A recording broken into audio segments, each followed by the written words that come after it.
आपने मुझे मांग संख्या 30 जनजातीय क्षेत्रीय विकास विभाग एवं मांग संख्या 31 सामाजिक न्याय एवं अधिकारिता विभाग पर बोलने का मौका दिया, इसके लिए बहुत बहुत धन्यवाद। माननीय सभापति महोदय, मैं बजट घोषणा में जनजातीय क्षेत्र के लिए पहली बार निष्पक्ष जनहित की बड़ी बड़ी घोषणाएं हुई, जिससे जनता को सीधा राहत मिलने वाली है। जनजातीय क्षेत्र बांसवाड़ा डूंगरपुर के लिए हमारे लोकप्रिय मुख्यमंत्री जी, वित्त मंत्री जी ने बड़ी सौगात देते हुए 220 केवी जैसे वजागरा सागवाड़िया बांसवाड़ा सागवाड़ा पादड़ी डूंगरपुर की बड़ी बड़ी घोषणाएं, बिजली कटौती से राहत देने का काम हमारे क्षेत्र के लिए हुआ है। माननीय सभापति महोदय, टीएसपी में सड़कों के लिए हमारे मोड़ी घाटोल गढ़ी विधानसभा को जोड़ने के लिए 32 करोड़ रुपया, सोनी से कोहाला 15 करोड़ रुपया, सरेड़ी से राठड़िया पालोदा 20 करोड़ रुपया, डूंगरपुर के अंदर सागवाड़ा बनकोड़ा 10 करोड़ रुपया। टीएसपी क्षेत्र में ये घोषणाएं करके हमारे टीएसपी क्षेत्र के लोगों को सड़कों की एक बहुत बड़ी सौगात दी है। माननीय सभापति महोदय जी, आपके माध्यम से मैं मुख्यमंत्री जी, वित्त मंत्री जी को धन्यवाद दूंगा कि अजमेर से बांसवाड़ा 358 किलोमीटर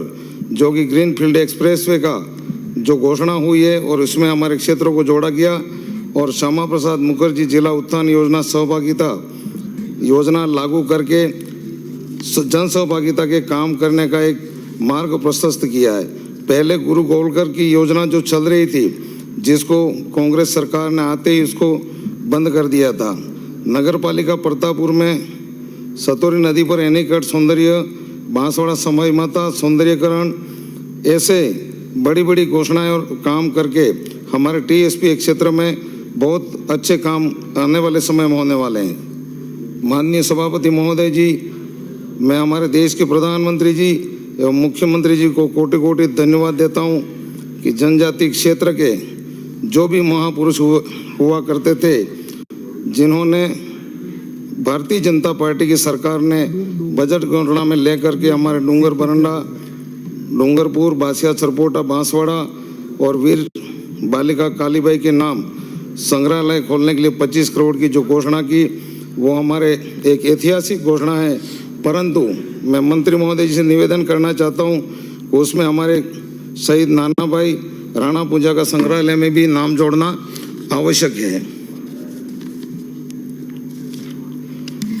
माननीय सभापति महोदय जी, मैं आपके माध्यम से भारतीय जनता पार्टी की पूर्व वर्तमान सरकारों को धन्यवाद देता हूं कि 1977 के बाद पहली बार हमारे प्रथम मुख्यमंत्री स्वर्गीय भैरव सिंह जी शेखावत जी की सरकार के बाद जब जब भारतीय जनता पार्टी की सरकार आज़ादी के बाद आई है, कांग्रेस की, उन्होंने हमारे जितने टीएसपी क्षेत्र के अंदर जो बलिदान देने वाले, चाहे मानगढ़ धाम की बात हो, गोटियाबा धाम की बात हो, चाहे बेणेश्वर धाम की बात हो, उसके विकास के लिए जो योजनाएं बना करके कार्य प्रारंभ करके आज इस उन स्थलों का एक सौंदर्यीकरण किया, ये कार्य हमारे लिए एक ऐतिहासिक कार्य है। माननीय सभापति महोदय जी, हमारे जब भारतीय जनता पार्टी की सरकार में भैरव सिंह जी शेखावत साहब ने राजनीतिक के अंदर एसटी, एससी, ओबीसी को आरक्षण दे करके सभी लोगों को राजनीतिक क्षेत्र में जोड़ने का काम किया, चुनाव लड़ने का मौका दिया, और 95 में जब हमारी सरकार 91-92 में थी, टीएसपी क्षेत्र का अलग से आरक्षण दे करके हमारे युवाओं को नौकरी देने का काम पहली बार किया गया। माननीय सभापति महोदय जी, 1977 के बाद जनजाति मंत्रालय का गठन हुआ और पहली बार केंद्र में जनजाति मंत्रालय का गठन हुआ। तब से टीएसपी क्षेत्र का विकास की गति हमें प्राप्त हुई और पूरे क्षेत्र में सभी तरह के काम होने प्रारंभ हुए। माननीय सभापति महोदय जी, मैं माननीय प्रधानमंत्री जी और माननीय भजनलाल जी सरकार को निवेदन करना चाहता हूं कि हमारे टीएसपी क्षेत्र में बाप नाम की पार्टी का गठन करके कांग्रेस ने आत्मसमर्पण करके हमारे आदिवासी युवाओं को भ्रमित करके जिस तरह से गुमराह किया जा रहा है, आज जैसे बिल प्रदेश की मांग हो, चाहे विभिन्न प्रकार का जो सांप्रदायिक फैलाने का काम है, ये कांग्रेस पार्टी का काम है। और इस कारण से आज हमारे क्षेत्र के अंदर एक आतंकवाद फैलाया जा रहा है। जैसे आपको पता है कि बांसवाड़ा डूंगरपुर के अंदर आए दिन रात में पत्थरबाजी होना, लूटपाट होना, ऐसी अनेक घटनाएं जो हो रही है। मेरा आज आपके माध्यम से निवेदन है कि ऐसी घटनाओं पर रोक लगाई जाए, उसके खिलाफ कार्रवाई की जाए, क्योंकि पूरे क्षेत्र में हमारे लोग जो भागड़ के गुजरात जाते हैं और कई लोगों पर ऐसे 84 विधानसभा क्षेत्र में हमले हुए हैं, मुकदमे हुए हैं जो जग जाहिर हैं, उसके खिलाफ ऐसे लोगों के खिलाफ कार्रवाई की जाए, ये मेरा आपसे निवेदन है। माननीय सभापति महोदय जी, मैं आपके माध्यम से कहना चाहता हूँ कि भजनलाल जी की सरकार में टीएसपी क्षेत्र के लिए 1000 की जगह 1500 करोड़ करके टीएसपी क्षेत्र के विकास के लिए पानी, बिजली, सड़क, शिक्षा,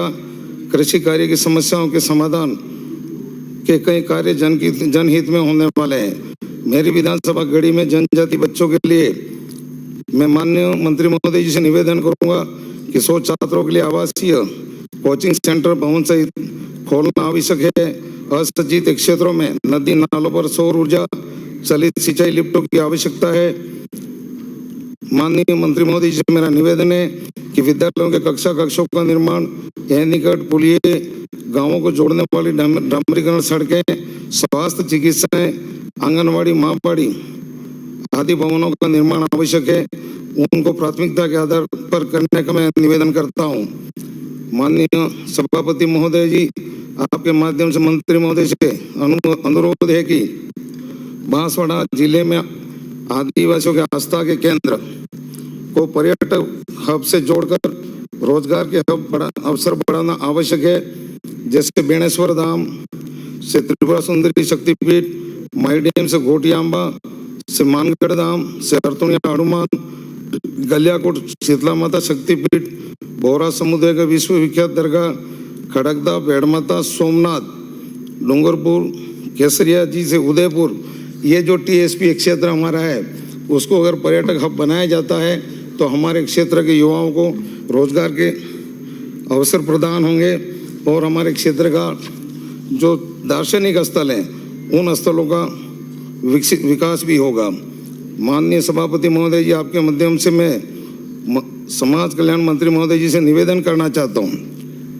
कि वर्ष 2021-22, 22-23 में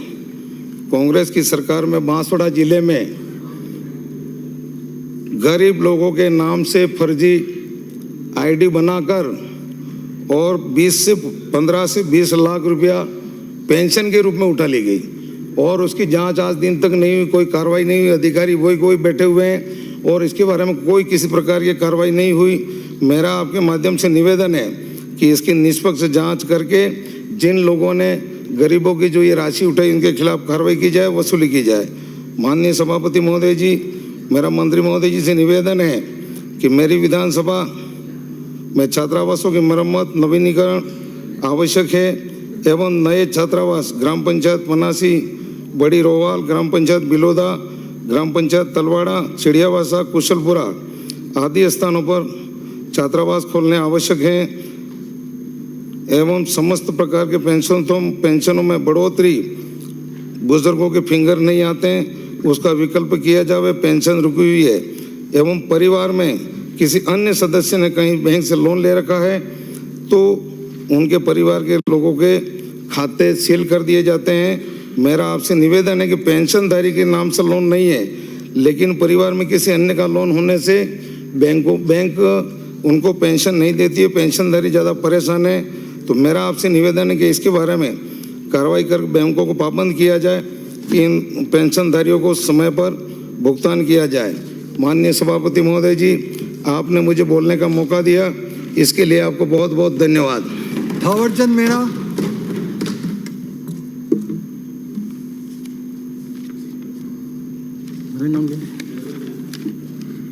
धन्यवाद सभापति महोदय, आपने मुझे मांग संख्या 30 व 31 पर बोलने का अवसर दिया, इसके लिए मैं आपका धन्यवाद। साथ ही मैं वर्तमान